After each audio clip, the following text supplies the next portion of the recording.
अगर आप भी चाहते हैं बिट्टू मलंगिया इंटरटेनमेंट का ऑडियो वीडियो सबसे पहले आप तक पहुंचे, तो लाल बटन को दबाकर चैनल को सब्सक्राइब करें और बेल आइकन दबाना ना भूलें। अखन अपने सब सुन रहे छी बिट्टू मलंगिया इंटरटेनमेंट के।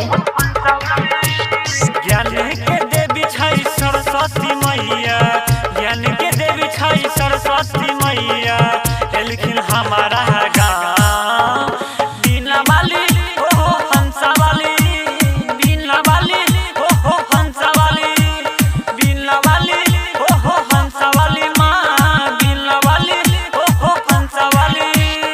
Mix by DJ Kanchan Raj Muzaffarpur. Mix by Bittu Malangia.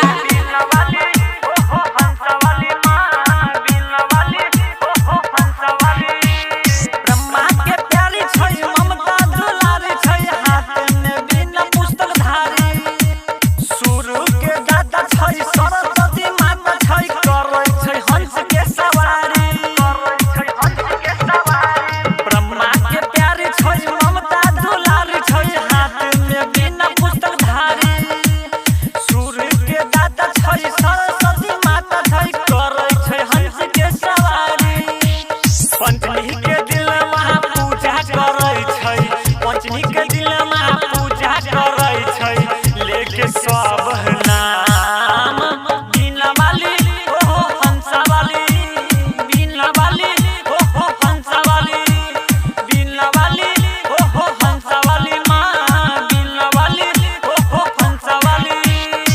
Mix by DJ Kanchan Raj Muzaffarpur. हंसा वाली माँ, mix by Bittu Malangia.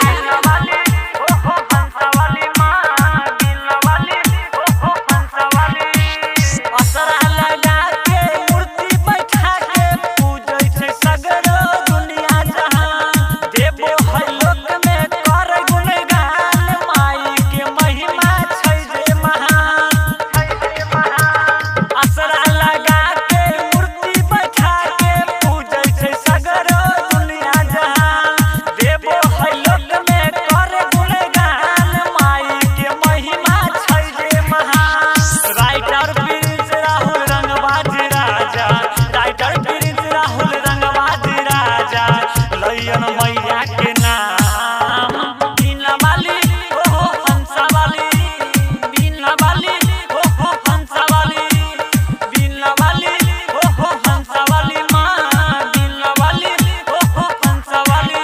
Presented by Bittu Malangiya Entertainment।